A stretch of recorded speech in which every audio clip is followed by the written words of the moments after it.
Just as my sister Alicia was about to be kidnapped by human traffickers, the sky suddenly lit up with a series of explosive bullet comments. One of them read, "The glorious female lead has been reborn. She's being abducted right now, but she's not worried at all, because she knows her cheap-ass brother will come save her and take her place instead." The next bullet comment was even more outrageous. "The female lead's only obsession after reincarnation is to wait for the supporting male character to disappear, then go to the orphanage to find the male lead and make him her brother instead. What a deliciously twisted drama." Another comment chimed in. "In the previous life, the male lead wasn't adopted until 3 years later. Because of that, the billionaire parents didn't have time to transfer all the assets from the supporting male to the male lead before the supporting male was found again. Luckily, our female lead had brains to avenge the male lead. She tricked the supporting male into the black market and sold him off in batches. On the day the supporting male died, she returned billions in assets to the male lead. So sweet." The final bullet comment read, "But being reborn isn't so bad. In this life, the female lead will never give the second male lead a chance to come back home." Seeing all this, I immediately took 2 steps back without making a sound, pretended I hadn't seen anything, and turned around to run. Chapter 1. George. I turned my head and saw Alicia surrounded by 3 burly men. She shouted toward me at the alley entrance, "Call the police. Hurry, call the police." Oh, look at that voice trembling with fear, almost convincing. What a pity. "My dear sister, you're not the only one who was reborn. I was reborn too." And once again, the sky exploded with bullet comments, gleefully watching the drama unfold. One comment read, "Classic human shield plot. Come on, supporting male lead. Don't be an obstacle to our main couple's love." Alright, good. Another chimed in, "Our male lead is still out there working miserable jobs." Supporting male, "Hurry and rescue the female lead so Alicia can go rescue the male lead." Rescue. I remember it vividly, when I threw myself at the traffickers without a second thought. All I saw was her cold back fleeing the scene. I barely escaped from that hellish mountain, thinking I could finally have family again, but I didn't even get a single day of peace. She, my dear biological sister, sold me to a black market auction, where organ traffickers gleefully split me into price tags, and just because of one sentence from Makoto, they decided to change the rules on the spot. No anesthetic, only muscle relaxants. Afterward, the 2 of them used the money to live it up with zero guilt. I'm no saint. Why the hell should I sacrifice myself for them? I looked at Alicia as she stretched out her trembling hand.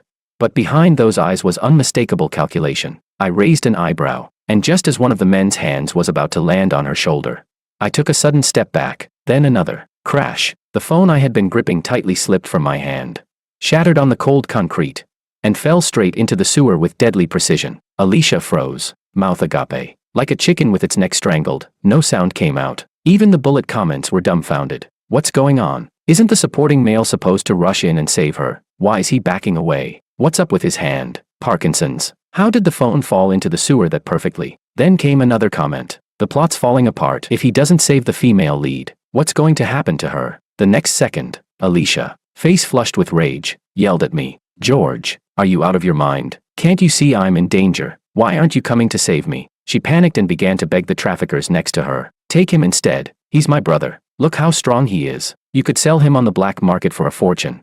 Don't worry, I'll even help you raise the ransom.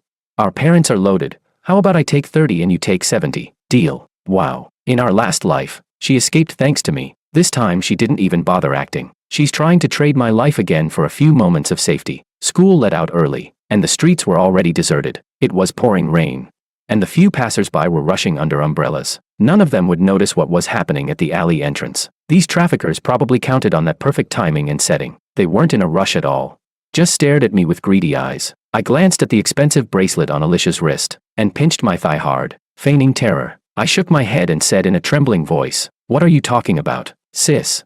Mom and Dad always spoiled you. Just last week for your birthday, they bought you a $10 million bracelet without hesitation. You're wearing it right now." My words instantly made them turn their eyes to Alicia's wrist. Honestly, if she hadn't flaunted her wealth so much, this disaster might not have happened in the first place. I seized the moment and turned to run. In my panic, I tripped over a bottle on the ground, but the fear for my past life didn't allow me a moment of rest. I got up and kept running. I only stopped when the bullet comments started insulting me. That's when I turned back. The traffickers hadn't chased after me. The bullet comments read, "Alicia got taken. Supporting male is so pathetic, spineless. Now the female lead has to suffer because of him. Hang in there, girl. Your parents will come for you." Another commented, "Did Alicia's rebirth alter the supporting male's behavior? Wait, wasn't she the female lead? Why does she have no plot armor at all?" Then, supporting male, just wait for your karma. The female lead will come back. And when she does, our male lead will return too. The sweet, messy family drama will continue. I couldn't help but burst out laughing. Plot armor. Even if it exists, I'll strangle it in the cradle with my own hands. Dear sister, in this life, not only will I not shield you from disaster, I'll even find someone to take your place. Chapter 2. When I got home, my parents were still in a meeting at the company. Alicia usually stayed at her best friend's place on weekends, so no one would even suspect that she was missing. But I didn't choose to hide the truth. I took the initiative and called my parents. They rushed back immediately. My mom broke down and slapped me hard across the face, shouting, "You call this being a big brother? Are you an idiot? Why didn't you rush in and hold them back? George, you're so cold-blooded." I had already anticipated that this would be my mom's reaction. Ever since we were kids, whenever my sister and I had conflicts, it was okay for her to hit me. But if I ever fought back, my mom would say that as an older brother I should give in to my little sister, that no matter what, a man should never hit a woman. What baffled me even more was that my dad always echoed her opinion, as if trying to show how progressive and enlightened he was. Later, when I was kidnapped and barely managed to escape, they complained that I had picked up the habits of rural life, that I was unworthy and uncultured, and even told people I wasn't their biological son but an orphan the Wong family adopted. Meanwhile, they showered all their attention on the replacement, Makoto. They always cared about saving face, always thought I was a disgrace to them. But that's fine. This time, the one to disgrace them won't be me. I suddenly looked up, fear written all over my face, and asked her, "Mom, if I had rushed up to stop them, then what?"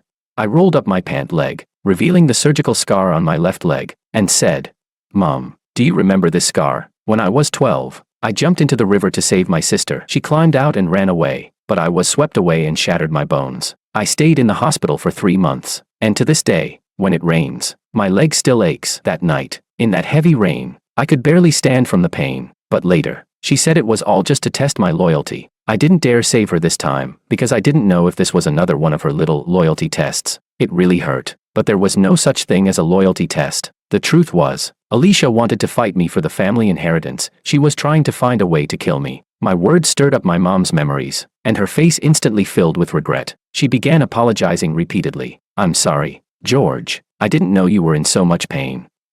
Mom just lost her head for a moment, maybe because of her change in attitude. My dad also believed me. He slammed the table and roared, "Right. It must be her own scheme. She colluded with outsiders to fake a kidnapping and extort ransom. We have to call the police and teach that brat a lesson."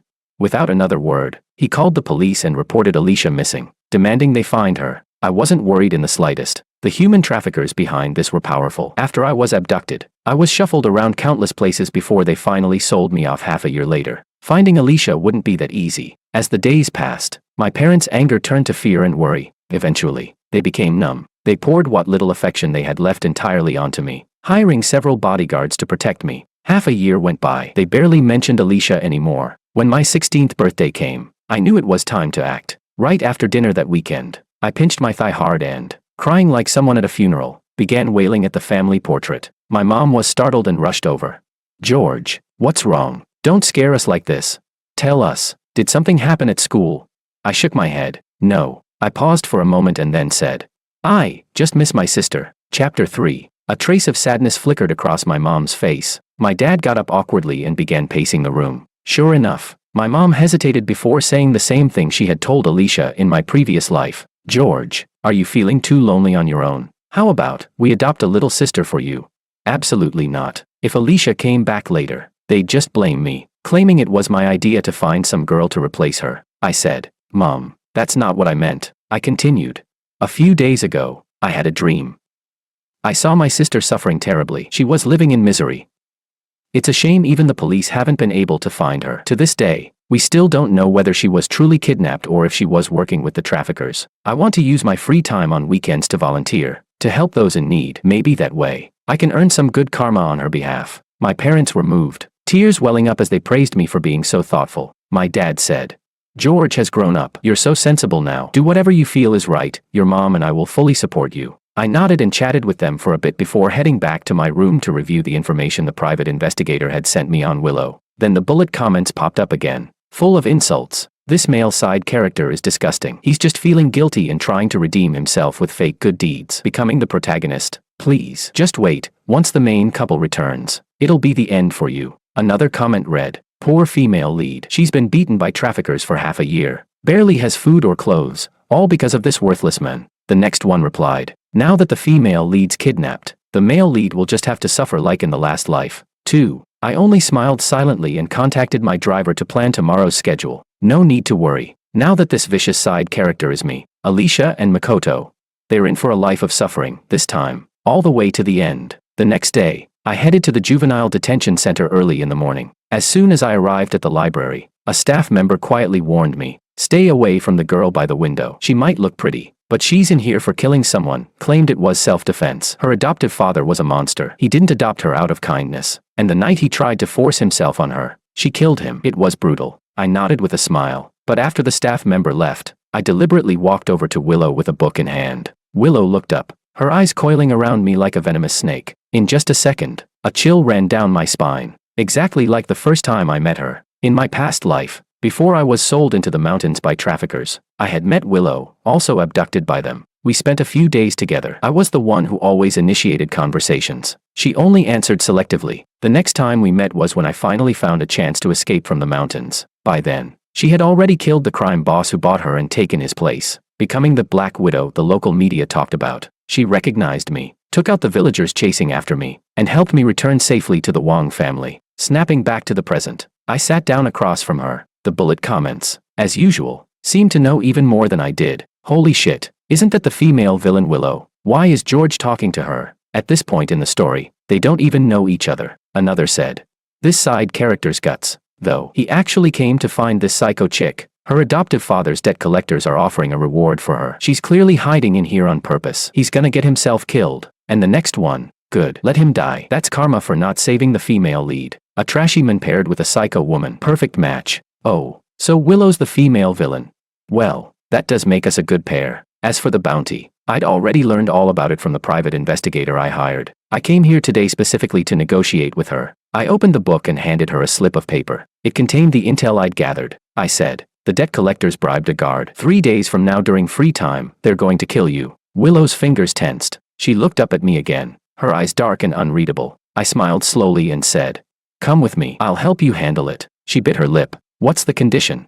I stared straight into her eyes and said word by word, be my pawn. Help me crush all the trash in my way. Willow rolled her eyes. And why the hell should I trust you? Prove it. She pointed out the window. A bald, scar-faced man was raising his fist at a boy who looked about 14 or 15. I raised an eyebrow, just about to get up and make a call, when suddenly, a bullet comment flashed by. Chapter 4. The bullet comments read, isn't that the male lead, Makoto? What a coincidence, he just finished his part-time job and happened to pass by the vicious side character's car. Another comment added, sigh, the male lead has suffered so much, he can't help but stare at the luxury car a little longer. Just don't let the side character catch you. The next one chimed in, don't worry, Makoto. Once Alicia comes back, the cars, the house, the company, everything that belongs to the Wong family will be yours. Right now, the side character is just keeping it warm for you. I glanced toward the entrance not far away. Makoto was cautiously probing my family's driver, asking who knows what. His eyes were glued to the luxury car, fingers clenching subconsciously, greed plain and unfiltered in his gaze. I chuckled quietly. Wait for Alicia to come back.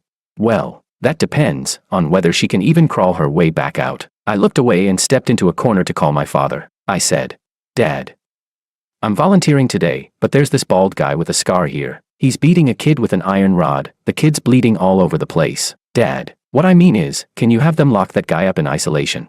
3 minutes later, a sharp whistle pierced the air. 5 guards pinned the scarred bald man to the ground. Electric batons crackled with sparks. Willow's pupils trembled slightly. I put my phone away and asked her, was that convincing enough? Your answer. Willow pressed her lips together and said with mocking sarcasm, so what's next? Are you going to cry to your daddy every time you hit an obstacle?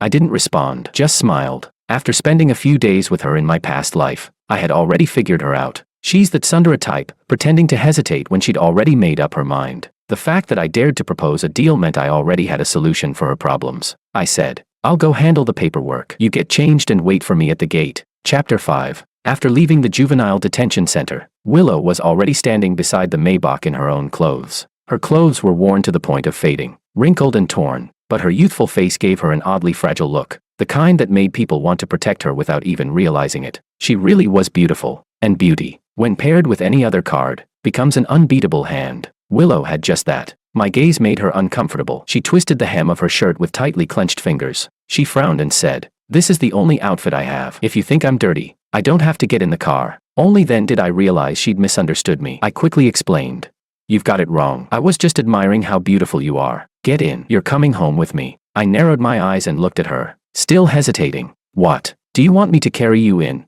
Willow flinched, then got into the car immediately. That's when I noticed Makoto standing just beyond her, previously blocked from view. His eyes were full of jealousy and hatred, locked onto me with burning intensity. I raised an eyebrow, and amidst a wave of curses from the bullet comments, I headed home. Both my parents happened to be at home. George, how did volunteering turn into going to a detention center? My mom hadn't even finished her sentence when she spotted Willow behind me. She frowned. "George, who is this girl?" My dad's face darkened instantly. He snapped, "This is going too far. What kind of disreputable woman are you dragging into our home? Get her out immediately." I walked toward them, then dropped to my knees with a loud thud. Willow instinctively came over to help me up. My parents saw everything. Tears ran down my face as I cried out in pain. Dad, Mom, back at the center. She was the one that Baldwin was beating with an iron rod. It was this thick. I was afraid she'd be bullied in there. "I'm sorry. I should have asked you first." But for the first time, I felt like I saw my sister in someone else. I had this urge to protect her. I subtly gave Willow a signal. She lowered her gaze, and tears slid down her pale cheeks. She pressed her lips together and trembled ever so slightly, the very image of pitiful beauty. Beauty really is a powerful weapon sometimes. I turned back to my mom, whose face now showed hesitation, and pleaded, "Mom, let her stay for just one meal, a hot shower, some clean clothes. If my sister were out there, I'd hope someone kind would give her at least one hot meal." My mom's heart clearly softened. Her tears fell instantly. Even my dad's tightly furrowed brows began to ease as he studied Willow in silence. Eventually, my dad gave a tired wave and called for the housekeeper. He said, "Take her to the guest room. Let her wash up and give her a clean set of clothes." That was exactly what I expected. They cared too much about appearances to adopt a daughter outright and be gossiped about by others. But if they wanted to dump the responsibility on me, I wouldn't have it. So I had no choice but to carefully set the stage and ease them into accepting her. At my signal, Willow obediently followed the housekeeper out of the living room. Just as I finally let out a breath of relief, my phone buzzed violently in my pocket. I pulled it out. It was a friend who'd sent me a link to a post. And in the post, the main characters were Willow and me. Show or sheltering evil. Rich heir's scandalous night at a juvenile center, defending a beautiful killer for love. Chapter 6. I scrolled through the pictures attached to the post. All of them were secretly taken shots of me and Willow standing at the entrance. The written account was even more ridiculous, pure fiction, absurd beyond belief. By the end, it had escalated from attacking me to smearing the entire Wong family. It accused the Wongs of hypocrisy, of harboring criminals, and even claimed we had shady dealings with a murderer. The post shot up the trending list like wildfire, already reaching the #1 spot in the local hot topics. I already had my suspicions, and the arrogant bullet comments confirmed them. One read, "Of course the male lead would strike the side character down the moment they meet. A perfect way to avenge the female lead." I couldn't help but wonder, had Makoto been reborn too? But I quickly dismissed the thought. If he had truly come back to life with memories intact, how could he tolerate living in such poverty now? And that look in his eyes today, greedy, inferior, desperate, there was no way he was faking that. In a twisted sense, he and Alicia really were made for each other. Just then, Willow walked out, freshly washed and wearing a brand new dress. She noticed the grim look on my face and asked softly, "Something happened?" That's when I remembered, Willow wasn't just a villainess. She also had a hacker background. I silently handed her my phone. She glanced at the screen, and her gaze instantly turned cold as ice. She asked, "Do you have a computer?" I led her to the bedroom without hesitation. 10 minutes later, the post vanished, completely wiped from the internet. The account that published it was permanently banned, and every bit of information tied to that burner account's IP address was laid bare by her. Willow looked up at me. "You have a grudge with him?"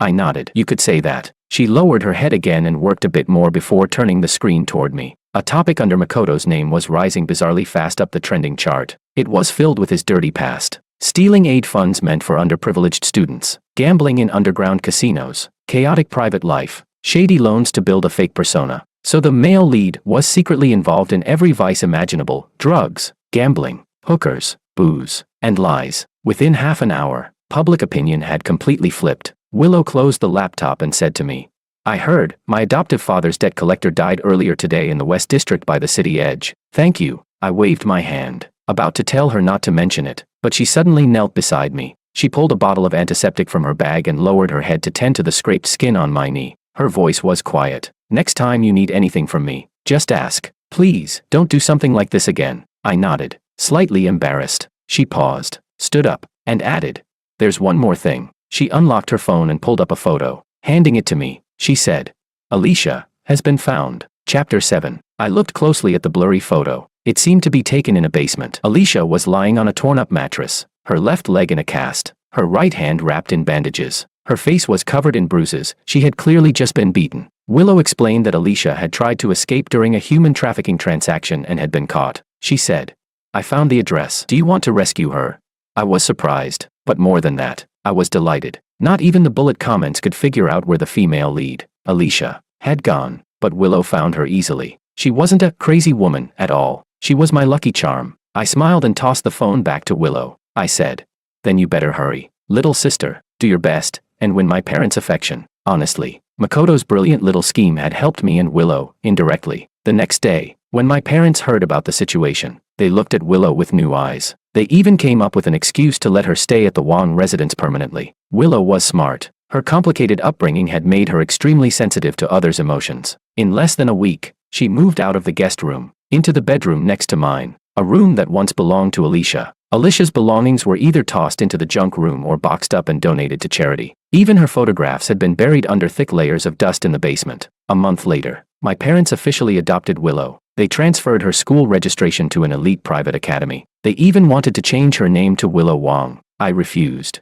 I thought the name Willow Lu sounded lovely just the way it was. 4 years later, both Willow and I were accepted into Qingbei University, just like we'd hoped. As a reward, our parents bought each of us an apartment right outside the school, right across the hall from each other. Every morning, Willow would show up at my door on time to make breakfast and walk to class with me. She was nothing like the Willow from my past life. As for Makoto, Willow told me he dropped out of school after the online scandal and went back to the countryside. It looked like he had no future with Alicia, the so-called female lead. Even the bullet comments had mostly gone silent, but life was starting to get boring. Alicia, it's time to come back. The next day, a shrill siren tore through the quiet of the Wong family estate. Willow and I stood on the balcony, watching as a hunched figure was helped out of the police car. Willow scoffed coldly and yanked my arm. Don't waste time staring at ugly things. But I had already seen everything. Her face was destroyed, beyond recognition. Scars ran down her cheeks, her mouth hung slack, and drool slid uncontrollably down her chin. It was Alicia, my biological sister. She was back. Chapter 8. I immediately called my parents at the company. Half an hour later, they rushed home in a panic. Alicia. Where's Alicia? My mom looked around frantically, but the moment she saw Alicia's face, she took 2 steps back in shock. My dad's expression darkened. His face was filled with disbelief, and a disgust he couldn't hide. He looked between us and asked uncertainly, this is Alicia. Willow nodded. The police have verified her identity. It's 100% confirmed. No wonder they were so shocked. Alicia's current appearance was completely unrecognizable. Her face was covered in scars. Her right hand had shriveled into a deformed claw, curled up like a dead bird's talon. Her left leg was missing below the knee. She could only barely stand by leaning on a wooden crutch. The smell clinging to her body was overwhelming, a sickening mix of antiseptic, bodily waste, and rot. My mom immediately covered her mouth and started retching. Tears streamed down her face. Meanwhile, Alicia just stood there, mouth open, grinning at us like a fool. Even the bullet comments needed a moment to process it. One said, wait, this is Alicia. My God, how did things get so bad? George came back with all his limbs intact. What gave those traffickers the right to torture the female lead like this? Another comment, it's all George's fault. He's the reason she suffered so much. But there were others too. It's okay. Everything's unfolding exactly as it should. The female lead is back. Those 2 filthy snakes are finished. Thank God she's not actually brain damaged. She's just pretending to buy time, waiting to find the male lead and take her revenge. Ah, so she's faking it. I knew it. Those eyes, full of venom and madness, didn't belong to someone who'd lost their mind. Willow's eyes welled up with tears at the perfect moment. She gently took my mother's hand and said, Mom, I know a doctor. Let's have him take a look at her first. She shot me a wink. I sighed and said, thanks, little sister. I'll leave it to you. Since Alicia wanted to act, then we'd give her the perfect stage. Soon, the private doctor Willow had called arrived. He said, the brain damage is irreversible. Her cognitive ability will remain at the level of a 5-year-old for life. She also shows signs of aggression. As he spoke, he discreetly injected Alicia with something. The next second, Alicia suddenly lunged forward and bit down hard on my mother's arm. My mom screamed hysterically. In her panic to escape, She accidentally kicked Alicia's right leg. That was enough to set my dad off. He immediately declared Alicia's fate. Get this lunatic out of here. She can't stay in our home. Send her to a psychiatric hospital. My mom, holding her nose, agreed. George, make sure to cut the costs by 30%. She's beyond saving anyway. No need to waste more money. I could visibly see Alicia's body go rigid. The look in her eyes wasn't so arrogant anymore. She clearly couldn't handle the fact that our parents had rejected her. But dear sister, this is only just the beginning. Chapter 9. Late at night, the nurse Willow had arranged for Alicia sent me a message. Mr. Wong, your sister suddenly grabbed me just now and, with completely lucid eyes, said she wanted to contact Makoto. So, she really hadn't forgotten him. The only question was, would Makoto still be attracted to her now?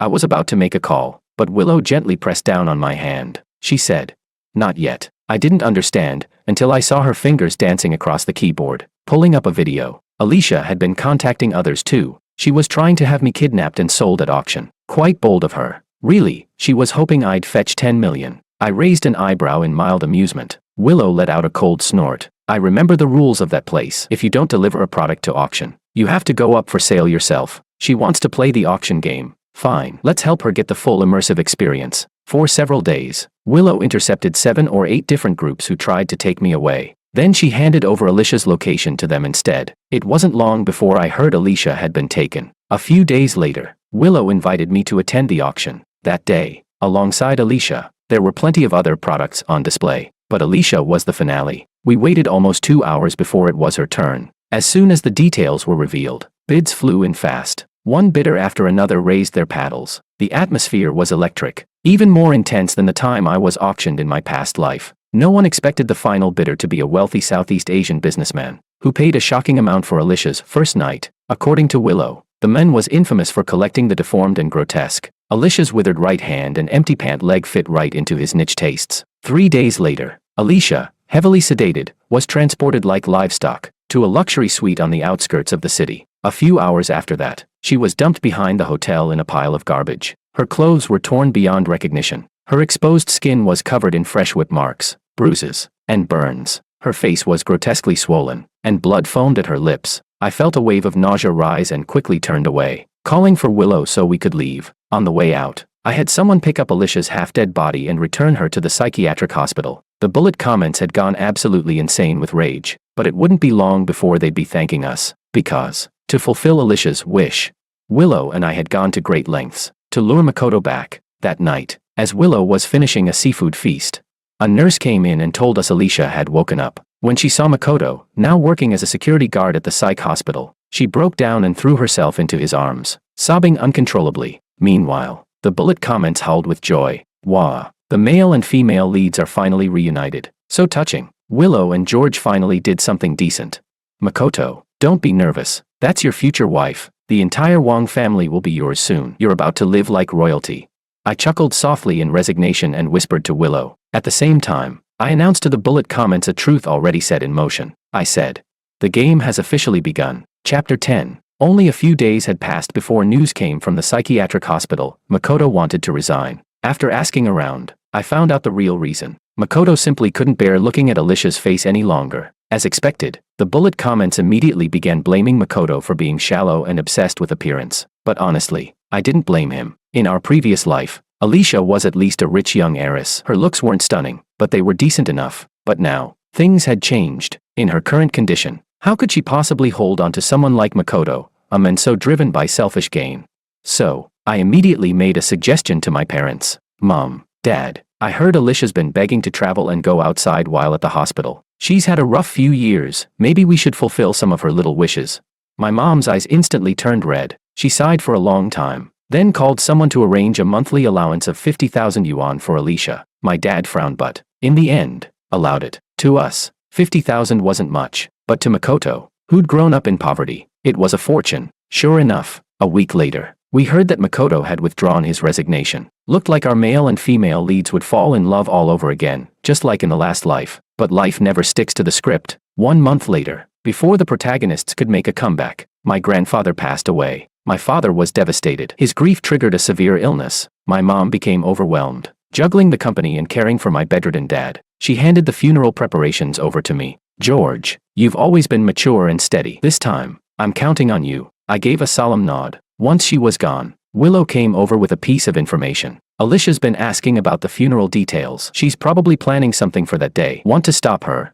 Stop her? Absolutely not. My dad was Grandpa's beloved youngest son. He had a huge ego. If Alicia dared to cause a scene at the funeral, he'd be the first to tear her apart. We quickly finalized the funeral plans and made sure Alicia got wind of the time and location. On the day of the funeral, I stood beside the casket, eyes casually scanning the crowd. In one corner, Alicia sat in a wheelchair pushed by Makoto. Her dull eyes flickered with hatred now and then. The bullet comments were more excited than the so-called protagonists, already popping champagne mid-funeral, waiting to see me crash and burn. But there was one thing they didn't know. My parents never intended for Alicia to attend. They were ashamed of her. They hadn't even told outsiders that Alicia had returned. The funeral began. The master of ceremonies was still reciting the eulogy when Alicia couldn't hold back anymore. She stumbled forward and threw herself in front of Grandpa's coffin, drawing everyone's attention. Choking back sobs, she cried, "Grandpa." Clutching the edge of the coffin, she glared at me with venom and screamed, "Grandpa, open your eyes and look. Look what they did to your granddaughter. It's all George. That bastard sold me to human traffickers. He had them break my legs." The guests were stunned. They kept staring at Alicia and whispering to one another. Many eyes turned toward me, but I remained stone-faced, turning instead to look at my parents. Clearly, they hadn't expected Alicia to show up. Their expressions were filled with panic, and even more with disgust, especially when they saw the pus dripping from Alicia's face smear onto the coffin. That was the final straw for my dad. Chapter 11. He roared, "Get her out of here. Who let this lunatic in? Drag her away. Don't let her desecrate the old man's peace." The bodyguards immediately stepped forward, but right at that moment, Makoto rushed out. He blocked the bodyguards and stood in front of Alicia, speaking righteously. "Mr. Wong, Mrs. Wong, why are you trying to drive away your own daughter?" Miss Wong had clearly lost her mind, and suddenly she's back to normal today. This must be old Master Wong's spirit from heaven unable to bear her suffering. "Can't you at least hear her out?" Of course they wanted to, but what she would say depended on me. Expressionless, I took the remote control Willow handed me and pressed the button gently. The massive digital screen at the front of the morning hall lit up instantly. The crystal clear hidden camera footage and audio recordings instantly drowned out all noise. Scene 1. Alicia lies on a hospital bed, speaking softly into her phone. At the funeral, I'll pretend to be crazy and miserable to draw everyone's attention. Makoto, that's when you spike my parents' drinks. Then we frame George and that bitch named Willow. My mom cried out in shock and collapsed to the floor. Scene 2. From today, Alicia was staring intensely toward the funeral. Makoto asked nervously, Will this really work? What if? Alicia cut him off impatiently. "Look at you. Such a coward. What are you panicking for? Have you forgotten what we agreed on? Once they fall, the entire Wong family will be yours." The crowd exploded. My mother's face turned ghostly pale, her body trembling uncontrollably before she fainted on the spot. My father, even more furious, rushed forward and slapped Alicia across the face. He shouted, "Pretending to be insane is one thing, but you were actually trying to kill us." Makoto still tried to defend Alicia, pointing at the screen and yelling that the videos were all fake, but I had already anticipated their reaction. I signaled Willow to toss a transparent evidence bag in front of them. I said, "Original video files, voice print comparison, recording equipment metadata, plus official certification from the Forensic Center, they're all in there. I'll give you time to come up with another excuse if you like." My voice wasn't loud, but it was enough to crush their mental defenses, especially Makoto, who had never seen any real chaos in his life. He broke almost instantly. After just a few seconds of hesitation, he betrayed Alicia right there. He said, "It wasn't me. It was her. It was all your daughter's idea. I'm just a doctor at the psychiatric hospital. She threatened me to drug you. She forced me to help her take over the Wong family, or she said she'd drag me down with her. She's mentally ill, remember? Even if she kills someone, she won't get the death penalty." Alicia was completely stunned. She picked up a shoe and threw it at Makoto, screaming hysterically, "You betrayed me." As expected, the bullet comments favored the fragile female lead, relentlessly criticizing Makoto. "What's wrong with the male lead? Do you even know how much the heroine sacrificed for you? And you call yourself the male lead? Coward." Got a little scared and immediately sold her out. "So selfish. George is brutal, not just killing bodies, but crushing souls." Another comment said, "I feel so bad for the heroine. Everything she did was for Makoto, and now she's been stabbed in the back." Heroine, quick, play your trump card.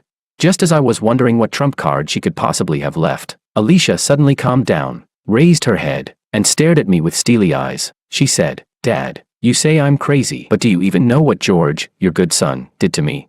Right in front of everyone, she stripped off her outerwear. What was revealed were layers of crisscross scars. Some were deep enough to expose raw flesh. The skin split open, and some wounds had even crusted over with dark scabs. She bit her lip and said, "Look at this. This is what your wonderful son George did to me." Alicia's voice was hoarse, as if soaked in blood. "They treated me like livestock, like a plaything, sending me to be violated. This is the evidence." My mother, who had just regained consciousness, saw the shocking sight and burst into tears on the spot. She turned back to me in disbelief and asked, "George, what are these wounds? What happened?"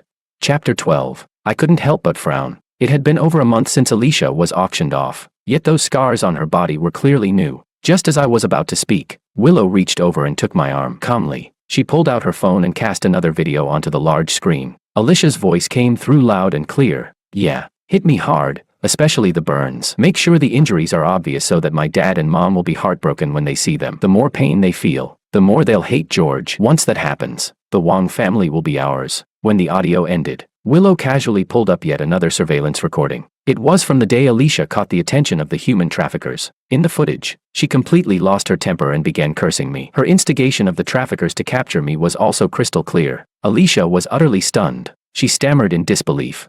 "No. No way. How?" I was so careful. She really was. Even the people I had secretly monitoring her didn't catch on to this plan. But unfortunately for her, Willow is a hacker. My mom finally snapped. She lunged at Alicia like a madwoman, her fingernails clawing at Alicia's face with ferocity. She screamed, "You devil, you monster. How could I have given birth to something like you?" My father didn't even bother to look at her again. With utter disgust, he gave his final verdict. "From this moment on, Alicia is no longer part of the Wong family. Our daughter died 3 years ago. Get this shameless bitch out of my sight." Inside the morning hall, all that remained was Alicia's despairing screams as she was dragged away, and Makoto's furious roars, and hovering silently in the air, bullet comments filled with outrage. "Damn dog. Don't think you've won just because of this. The heroine always makes a comeback. Get ready, George. Alicia's going to crush you under her heel. Is that so? Well, I'm looking forward to it." Chapter 13. Willow originally planned to send Alicia directly to that Southeast Asian tycoon, but I told her to let Alicia go on purpose. Along the way, we also leaked a little piece of information to Alicia. My parents, brokenhearted and disillusioned, had lost all interest in the business. They'd already signed the share transfer documents to hand control of the Wong Corporation over to me. Sure enough, just 3 days later, Makoto called on Alicia's behalf. He said, "George, your parents are in our hands. Bring the share transfer documents if you want them back." I ignored the provocations from the bullet comments and happily agreed to the meeting. A good show deserves proper coordination. When Willow and I arrived at the abandoned factory on the outskirts of the city, Alicia was gripping my mother's neck tightly with her good left hand. Her wheelchair was pushed up against my father's lower body. Her face wore a crazed, hysterical grin. Drool and blood were dribbling down her chin, nearly making me nauseous. She shouted, "Hand over the share transfer documents, or I'll kill them." Expressionless, I placed the case on the ground and opened it. Inside was a thick stack of equity transfer contracts, the official seals and stamp pad, and half a case full of US dollar bills. Alicia's eyes lit up with greed instantly. She ordered, "Toss it over." I deliberately threw the case toward a spot not far from Makoto. As expected, Makoto, who had been hiding in the shadows, suddenly lunged forward and snatched the case from the ground. He laughed. "Give it to me. Alicia's already crippled. Let her take the fall. The goods are mine." The sudden betrayal caught Alicia completely off guard. Her stunned silence quickly turned into a surge of hatred. She released my parents and pushed herself toward Makoto with all her might in her wheelchair. But how could she possibly beat him? In just a few moments, Makoto had shoved her right to the edge of the rooftop. Alicia let out a desperate scream, but just as she was about to fall, her survival instincts kicked in, and her hands flailed wildly in the air. By pure chance, she grabbed hold of Makoto's left pant leg. For several short seconds, Makoto didn't even have time to react. And then, both of them disappeared from view. A heavy, bone-crunching thud echoed from below, followed by a silence as still as death. Chapter 14. Makoto died on the spot. Alicia, on the other hand, was terrifyingly hard to kill. She fell from the 7th floor and still managed to cling to life long enough to make it to the hospital. Now, though, her body was filled with tubes, her heartbeat barely sustained by a ventilator and nutrient drips. Honestly, she'd be better off dead. When I turned around, I saw that Willow had arrived. No idea how long she had been standing there. I walked up to her and brushed the raindrops off a strand of her hair. I asked, "Everything cleaned up?" She nodded and looked up at me. She said, "Your parents are completely disillusioned. The share transfer documents are signed, and they're already on a private jet heading overseas. The media's been taken care of too. The story's all about an accident." I nodded, then asked her back, "How much did they give you?" She replied, 34%. I smiled. Not bad. You're free now. Any plans on where you'll go next? But instead, Willow looped her arms around my neck, her soft voice whispering by my ear. I'm your pawn. Of course I'll stay by your side, forever. The corners of my lips lifted slightly. I took her hand and led her out of the hospital room, leaving the lifeless silence behind us. Shut away behind the door, I said. Oh, right. In a few days. Go ahead and pull the plug. No point wasting more money. Willow nodded. Got it.